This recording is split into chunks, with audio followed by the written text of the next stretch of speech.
Hello everyone, welcome back to commerce room. This is Priya Dhamija here, your educator.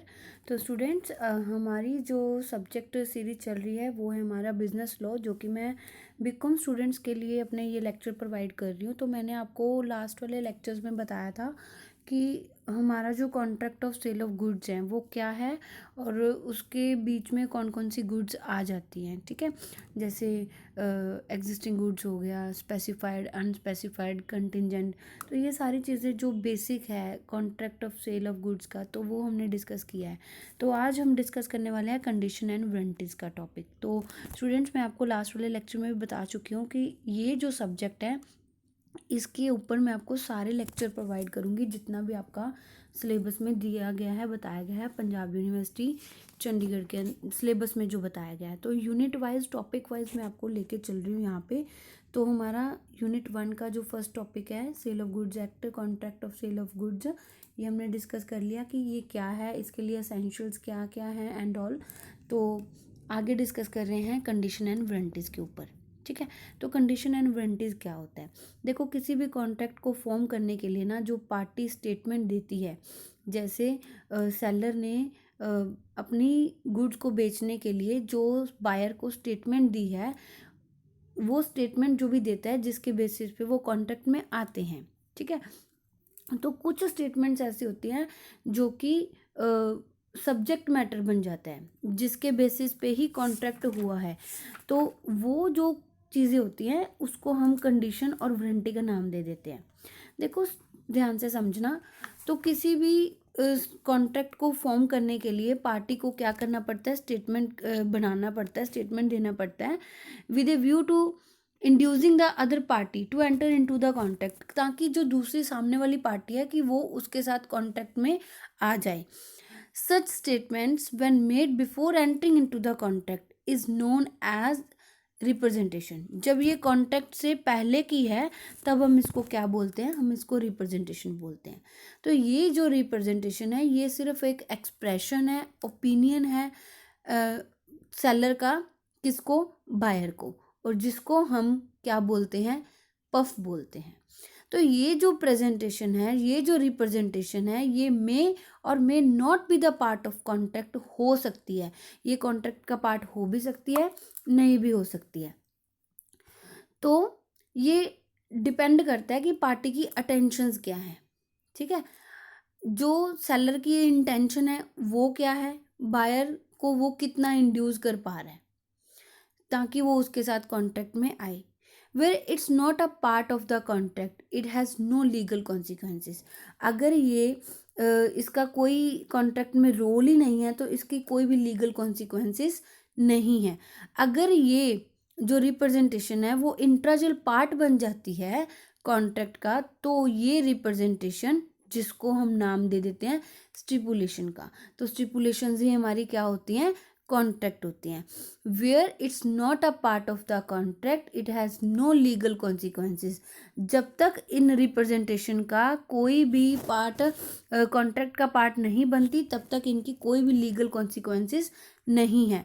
और दूसरी side अगर ये form कर देती हैं, if it forms an integral part of the contract, अगर ये कॉन्ट्रैक्ट को बनाने के लिए integral important part role play करती है, तो ये जो हमने रिप्रेजेंटेशन दी है एज अ सेलर, उसके बेसिस पे ही, उसके ऊपर रिलाई करके ही अदर पार्टी ने, इन रिप्रेजेंटेशन के ऊपर ही रिलाई करके अदर पार्टी है जो हमारा बायर है वो हमारे साथ कॉन्ट्रैक्ट में आया है, तो वो हमारा इंट्राजल पार्ट बन जाता है।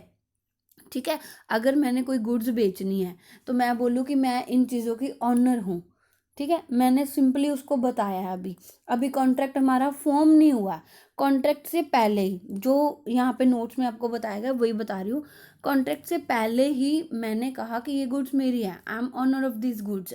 तो वो जो पार्टी है ये मेरी इस रिप्रेजेंटेशन के ऊपर रिलाई कर रहा है।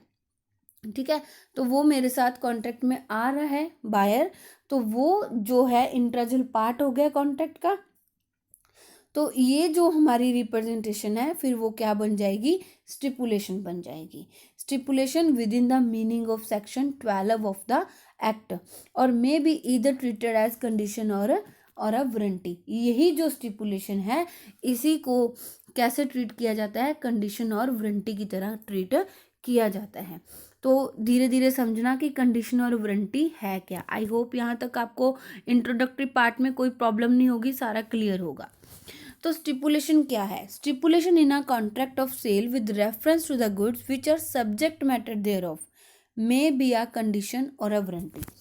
ये जो हमारी स्टिपुलेशन है ना कॉन्ट्रैक्ट ऑफ सेल के बीच में, जो हमने गुड्स की रेफरेंस दी है, तो ये हमारी कंडीशन और वारंटी भी हो सकती है। देखो सारी की सारी स्टिपुलेशन है ना जो कॉन्ट्रैक्ट ऑफ सेल में, नॉट इक्वल इम्पोर्टेंस, सबकी इक्वल इम्पोर्टेंस नहीं होती है।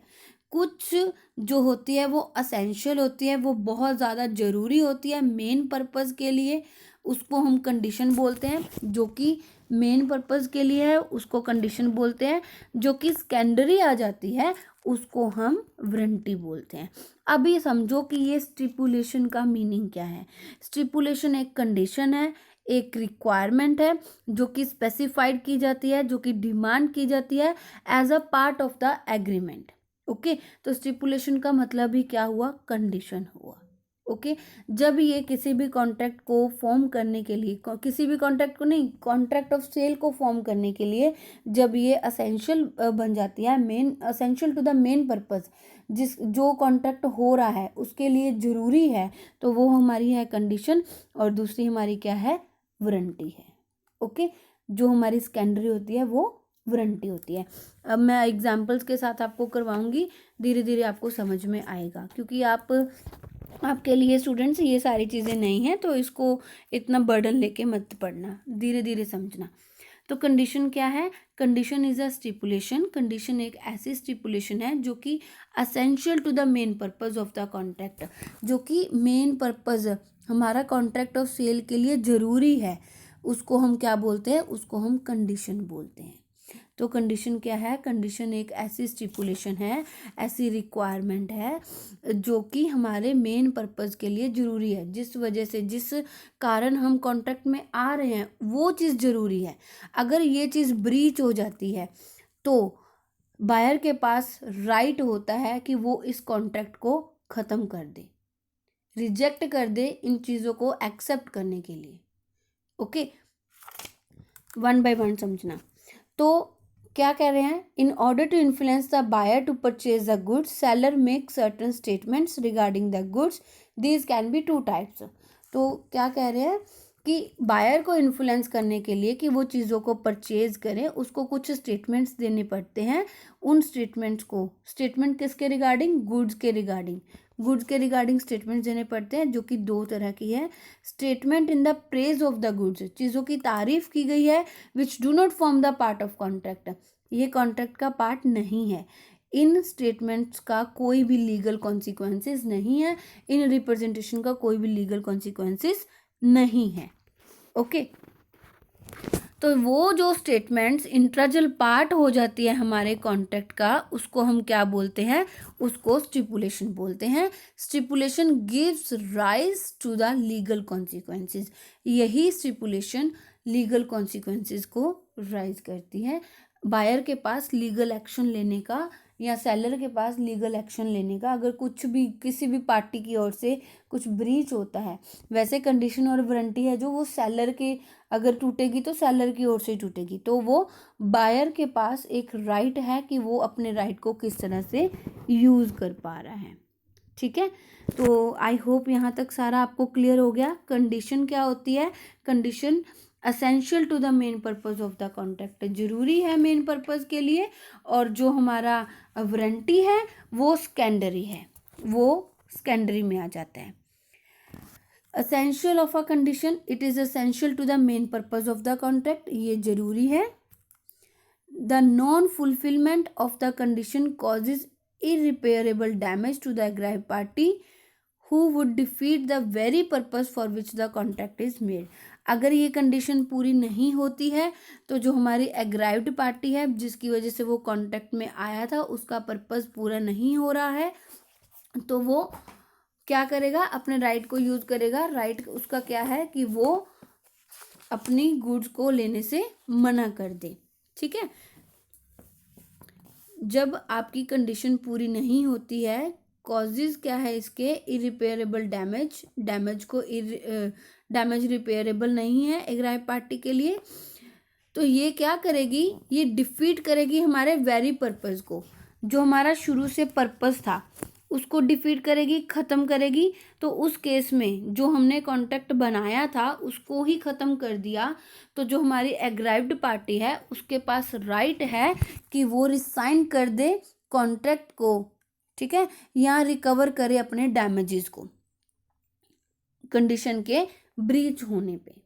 आई होप यहाँ तक क्लियर होगा। तो क्या कह रहे हैं, इन तीनों पॉइंट्स को समझो, ये कंक्लूजन है।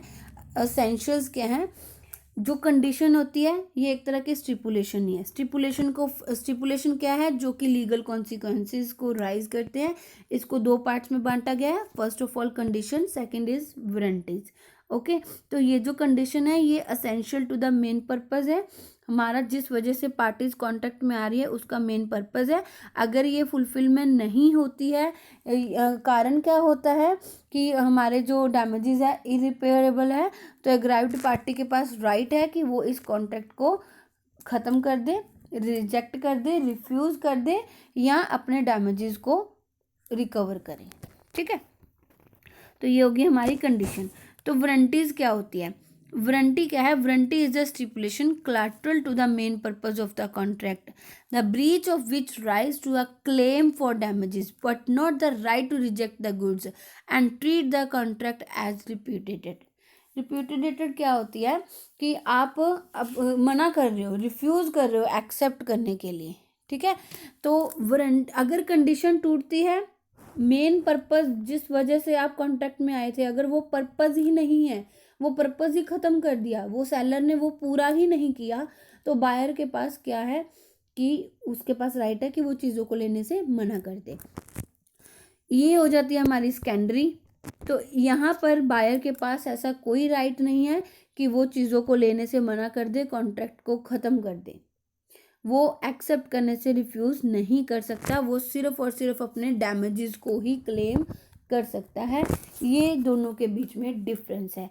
कंडीशन में आप पूरा का पूरा कॉन्ट्रैक्ट, अगर आपका मेन पर्पस जिस वजह से आप कॉन्ट्रैक्ट में आए थे वो ही पूरा नहीं हो रहा है, अगर वो पूरा नहीं हो रहा है तो आप उसको रिजेक्ट कर सकते हो, आप कॉन्ट्रैक्ट को ख़त्म कर सकते हो।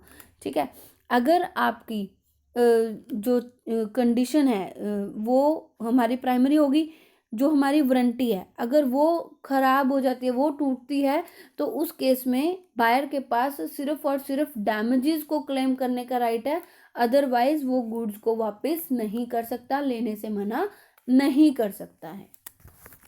ओके, आई होप यहाँ तक आपको क्लियर होगा। तो असेंशियल्स क्या है वारंटी के, it is a collateral to the main purpose of the contract, ये सेकेंडरी है। Breach of warranty causes damage to the aggrieved party and does not defeat the main purpose of the contract.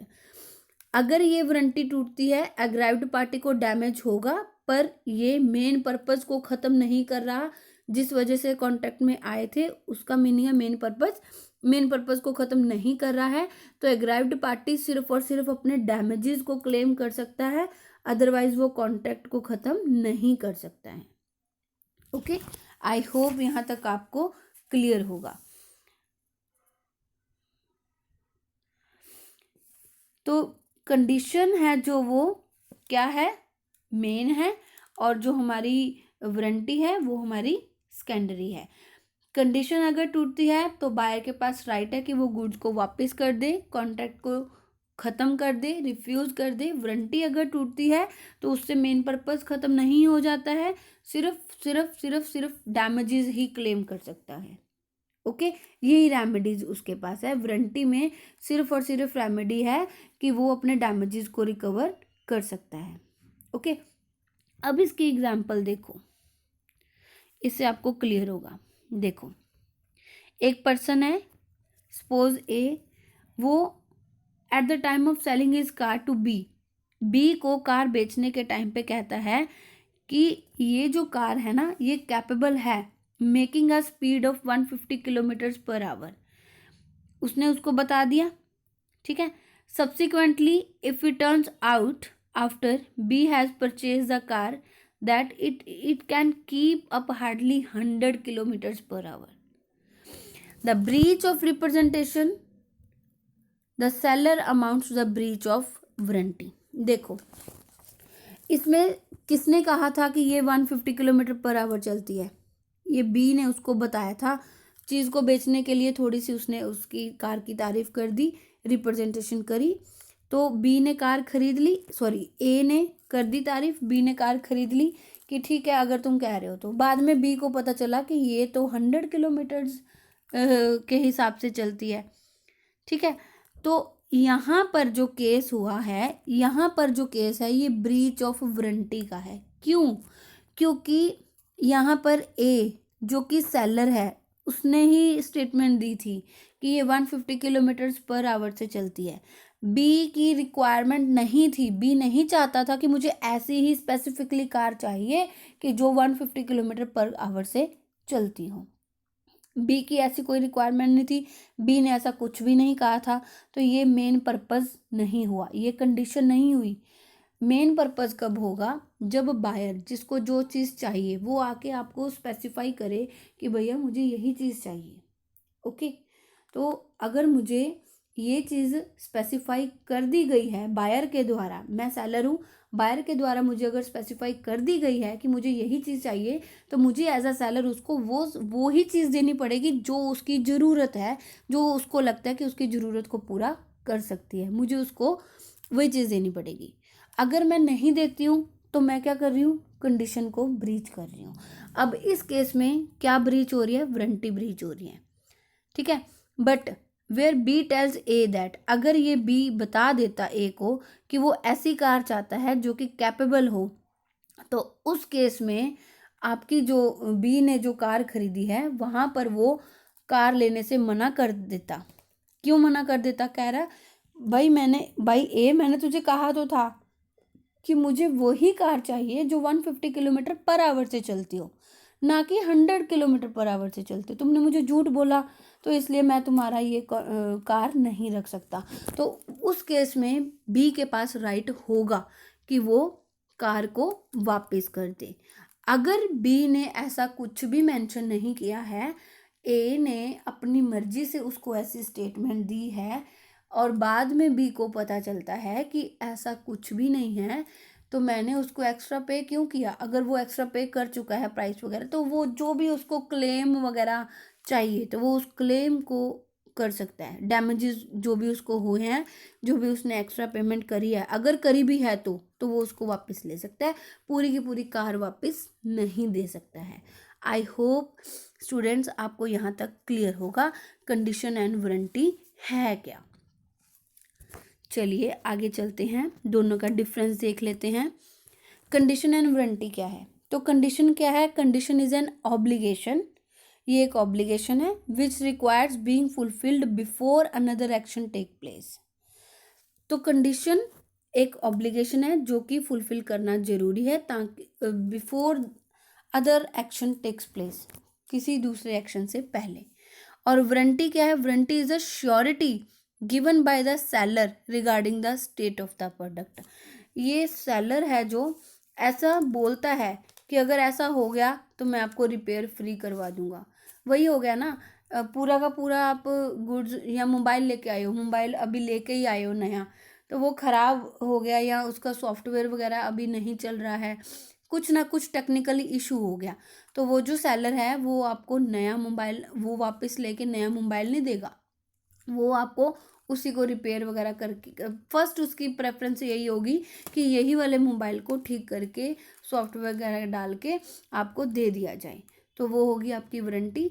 अगर आप उसको मना कर रहे हो कि मुझे ये लेना ही नहीं है, आपने मांगा कुछ और था, उसने दिया आपको कुछ और है, मेन पर्पस पूरा नहीं किया, तो वो आपकी क्या है? कंडीशन है। तो वारंटी क्या है? श्योरिटी है जो कि सेलर देता है बायर को प्रोडक्ट के बारे में कि ये जो प्रोडक्ट फैक्ट्स वगैरह बताए गए हैं ये जेन्युइन है। इसकी जो कंडीशन की जो डेफिनेशन है वो दी गई है सेक्शन 12 सबसेक्शन 2 में of the Indian sale of goods act 1930 के बीच में, और उसकी दी गई है सेक्शन 12 सबसेक्शन 3 के बीच में। इम्पॉर्टेंस क्या है? ये एक स्टिपुलेशन है जो कि मेन पर्पस के लिए जरूरी है। ये एक ऐसी स्टिपुलेशन है जो कि सेकेंडरी है मेन पर्पस के लिए। ओके, वारंटी क्या है? सेकेंडरी है। ब्रीच, अगर ये ब्रीच होती है, अगर कंडीशन ब्रीच होती है तो aggrieved party may repudiate the contract in case of a breach of the contract. तो वो इस कॉन्ट्रैक्ट को ख़त्म कर सकता है, गुड्स को लेने से, एक्सेप्ट करने से मना कर सकता है। अगर वारंटी टूटती है तो अग्राइव्ड पार्टी के पास ऐसा कोई भी राइट नहीं है कि वो कॉन्ट्रैक्ट को ख़त्म कर दे। ठीक है, वो सिर्फ और सिर्फ क्या कर सकता है? डैमेजेस को ही क्लेम कर सकता है जो उसको लॉस हुआ है। तो रेमेडी क्या अवेलेबल है? Remedy available to the aggrieved party यही है कि वो ऑप्ट कर सकता है, may opt to treat the breach of condition as warranty. अगर एक पर्सन चाहे तो वो अपनी मर्जी से जो मेन पर्पस नहीं पूरा हुआ है उसको, कंडीशन को एज अ वारंटी भी ट्रीट कर सकता है। तो in such a case the parties can only claim damages but cannot resign the contract। अगर उसने अपनी मर्जी से कंडीशन को, टूटी तो कंडीशन है लेकिन माना उसने ऐसा है कि वारंटी टूटी, चलो कोई प्रॉब्लम नहीं, ठीक है, तो वो उस केस में उसको डैमेजेस को क्लेम कर सकता है लेकिन कॉन्ट्रैक्ट को ख़त्म नहीं कर सकता। लेकिन इस केस में ऐसा कुछ भी नहीं है कि अगर आपकी वारंटी टूटी है तो आप उसको एज अ कंडीशन भी ट्रीट कर सकते हो। वारंटी एज अ वारंटी ही रहेगी, लेकिन कंडीशन अगर ब्रीच होती है तो वो condition as a warranty treat की जा सकती है। आई होप यहाँ तक आपको क्लियर होगा।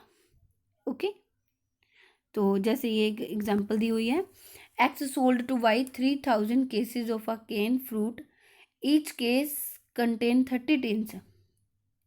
हर एक में 30 टिन्स हैं, तो एक्स ने डिलीवर किया वाई को 3000 cases, but each case containing only 24 tins. 24 tins ही है, मतलब उसने बोला तो 30 था, 30 टिन्स का बोला था, लेकिन उसने डिलीवर कितना किया? 24। अब देखा जाए तो यहाँ पर जो है मेन पर्पस है जो वो हमारा फुलफिल नहीं हो रहा है, मेन पर्पस फुलफिल नहीं हो रहा है। लेकिन 30 हो या 20 हो, उसकी मार्केट वैल्यू तो सेम ही है, सिर्फ पैकिंग में 30 टिन्स की जगह पे 24 है। तो वो जो हमारा बायर है वो उसको एज अ वारंटी ट्रीट कर सकता है, क्योंकि इससे उसका कोई हैवी नुकसान तो हुआ ही नहीं है, तो वो कर सकता है, चलो इट्स ओके। ठीक है, तो कंडीशन को ट्रीट किया जा सकता है एज अ वारंटी, लेकिन वारंटी को ट्रीट नहीं किया जा सकता है। So this was whole about your condition and warranty. Okay, तो थोड़ा सा और देख लेते हैं, फिर उसके बाद बाकी का हम नेक्स्ट क्लास में डिस्कस करेंगे। When condition to be treated as warranty, कब कंडीशन को वारंटी की तरह ट्रीट किया जा सकता है? सेक्शन 13 पहली बात तो इसके साथ डील करता है, ओह सॉरी ज़्यादा ही कर देती हूँ मैं, ठीक है, ये ध्यान रखना जरूरी है। कब कर सकता है? जब बायर वेव कर देता है, अपनी मर्जी से छोड़ देता है, voluntary waiver by the buyer, जब वो अपनी मर्जी से छोड़ देता है। अब देखो कॉन्ट्रैक्ट ऑफ सेल में क्या है, although the breach of condition, चाहे कंडीशन ही टूटी है सेलर से, ठीक है, कंडीशन ही नहीं पूरी करी है सेलर ने, बट बायर के पास ऐसा राइट है कि वो अगर कंडीशन पूरी नहीं होती है तो गुड्स को लेने से मना कर दे, रिजेक्ट कर दे, कॉन्ट्रैक्ट को ख़त्म कर दे। बट ऐसा करना जरूरी भी नहीं है, ऐसा बाउंड नहीं है कि उसको ऐसा करना ही करना है कि अगर कंडीशन पूरी नहीं हुई, मेन पर्पस पूरा नहीं हुआ तो उसको ख़त्म ही करना है, कुछ हो जाए उसको ख़त्म ही करना है, ऐसा नहीं है, बाउंड नहीं है इस चीज़ के लिए। तो इसकी जगह पे वो अगर अपनी मर्जी से छोड़ देता है, waive the condition, that is क्या, ट्रीट करता है कंडीशन को as a breach of warranty, तो वो उस केस में गुड्स को एक्सेप्ट कर सकता है and sue the seller for damages for the breach of warranty. तो वो सिर्फ और सिर्फ फिर उस केस में जब वो अपनी मर्जी से छोड़ देगा तो वो सिर्फ अपने डैमेजेस को क्लेम कर सकता है। ओके, तो एग्जाम्पल में आपको क्या बताया गया, एक्स ने एग्री किया वाई को 100 bags particular quality of basmati rice जो कि 4500 पर बैग के हिसाब से देने का उसने उसको कांटेक्ट किया, बट उसने सप्लाई क्या कर दिया, सेकंड क्वालिटी राइस उसने सप्लाई कर दिया जिसकी कीमत थी 3500 पर बैग। अब यहाँ पर जो है हमारी कंडीशन पूरी नहीं हुई है, क्योंकि वाई को तो क्या चाहिए थे, वाई को 4500 वाले राइस ही चाहिए थे क्वालिटी के, उसको मिले कौन से, 3500 वाले मिले। तो उसने क्या कर दिया, अब उसके पास देखो मेन पर्पस पूरा नहीं हुआ। He can refuse to accept the delivery by rejecting the goods. वो इन गुड्स की डिलीवरी, इन राइस की डिलीवरी लेने से मना कर सकता है, वो गुड्स को रिजेक्ट कर सकता है। लेकिन अगर बायर ने इलेक्ट किया कि इस कंडीशन को हम as a breach of warranty ही मानेंगे, वो अपनी सेकंड क्वालिटी बासमती राइस को एक्सेप्ट कर रहा है, उसने कर लिए, उसका चल रहा था उसने कर लिए, तो इस केस में जो उसको 1000 पर बैग के हिसाब से लॉस हुआ है वो अपने 1000 रुपीज़ को क्लेम कर सकता है। आई होप यहाँ तक आपको क्लियर होगा। नेक्स्ट है treating the condition as a warranty. एक तो उसने अपनी मर्जी से छोड़ दिया, अब वो ट्रीट कर रहा है कंडीशन को एज अ वारंटी की तरह। The buyer may elect to treat a breach of a condition as a breach of a warranty. 2 cases mention है यहाँ पर, एक तो voluntary in nature and depend solely on the will of the buyer, पूरा का पूरा buyer की will के ऊपर डिपेंड करता है। On the discovery of the breach of the condition, a party having the right to repudiate the contract must exercise it, but if he doesn't, he take to have waived his right to repudiate it। जब उसके पास right है कि वो चीज़ों को लेने से मना कर सकता है, अगर उसका मेन पर्पस पूरा नहीं होता, कंडीशन पूरी नहीं होती, तो वो एक्सरसाइज नहीं कर सकता है, लेकिन उसने किया नहीं, उसने कोई एक्शन नहीं लिया। अब ऊपर वाली एग्जांपल में देखो, 4500 की जगह पे 3500 वाला, 3500 वाले उसने राइस उसको बेच दिए। अगर उसने कुछ भी एक्शन नहीं लिया है तो ऐसा हम मान लेंगे उसने कुछ भी नहीं किया, ऐसा मान लेंगे कि उसने अपना राइट खुद ही छोड़ दिया है। या तो वो अपने राइट को एक्सरसाइज करे टाइम रहते, अगर टाइम रहते नहीं करता है तो हम मान लेंगे कि उसने अपना राइट छोड़ दिया है। If he does not, he is taken to have waived his right to repudiate it, तो उसने अपना राइट है जो वो छोड़ दिया है। Okay, X agreed to supply Y 5000 metre of a fine cloth at the rate ₹30 per metre. उसने प्रॉमिस किया 30 वाले रेट के ऊपर क्लोथ सप्लाई करने के लिए, बट सप्लाई उसने क्या कर दिया, मीडियम क्वालिटी का कर दिया जो कि 15 पर मीटर था। यहाँ पर क्या हुआ, कंडीशन ब्रीच हुई, लेकिन वाई ने गुड्स को क्या कर दिया, रिजेक्ट कर दिया। ठीक है, तो ऐसा ही होता है कंडीशन में कि वो रिजेक्ट कर सकते हैं, उसके पास राइट है। However if Y accept the goods, उसने एक्सेप्ट कर ली गुड्स, तो ऐसा हम मान लेंगे कि उसने क्या कर दिया, कंडीशन वाला छोड़ के उसको treat as a breach of a warranty मान लिया है, तो वो अपने डैमेजेस को क्लेम कर सकता है 15 रुपीज़ पर हिसाब से। ठीक है, तो सेम वाला ही है, वही है कि उसने खुद ही ले बोला नहीं है कुछ भी, लेकिन ऐसा उसकी एक्शन से लग रहा है, तो उस हिसाब से हम इसको ब्रीच ऑफ वारंटी मान लेंगे। ठीक है, नेक्स्ट है where the buyer has accepted the goods, acceptance of goods by the buyer. जब उसने गुड्स को एक्सेप्ट कर लिया, जब आपका contract of sale is not severable and the buyer has accepted the goods, उसने गुड्स को एक्सेप्ट कर लिया है और पार्ट देयर ऑफ, चाहे उसने आधा किया हो चाहे उसने पूरा किया हो, the breach of any condition can only be treated as breach of warranty. जब उसने गुड्स को रख ही लिया तो उस केस में हम ब्रीच ऑफ कंडीशन नहीं मानेंगे, उस केस में हम ब्रीच ऑफ वारंटी ही मानेंगे। But can only maintain an action for damages, उस केस में फिर वो सिर्फ और सिर्फ डैमेजेस को क्लेम कर सकता है as if the condition were only the warranty. अब वो कंडीशन नहीं रही, अब वो वारंटी रह गई है। आपको गुड्स भेजी गई हैं, जो बताई थी वो नहीं भेजी हैं, जो हमारी डील हुई थी वो नहीं भेजी है, लेकिन फिर भी आपने गुड्स अपने पास एक्सेप्ट कर ली, तो हमने तो यही समझा ना कि आपको कोई प्रॉब्लम नहीं है। आप गुड्स को मना नहीं कर सकते हैं, मना किया ही नहीं, किया होता तो एंट्रेंस पे ही रखने से पहले आप उसको मना कर देते, तो अभी वो हम वारंटी ही ट्रीट करेंगे, चाहे वो आधी की हो चाहे आपने पूरी की हो, तो उस केस में हम उसको वारंटी ही ट्रीट करते हैं। Okay, similarly where a buyer sells a goods to the sub buyer and directs a delivery to be mailed to him, the act amounts to be unconditional acceptance of the goods. तो अगर वो resale कर देता है goods को, तो उस case में क्या करते हैं, अनकंडीशनल एक्सेप्टेंस मानी जाएगी। अब देखो, इसको मैं समझाती हूँ आपको, एग्जाम्पल के थ्रू करते हैं। ये ऐसा करते हैं, इसके मैं आपको नोट्स ही कुछ और देती हूँ नेक्स्ट वाले लेक्चर में, ठीक है।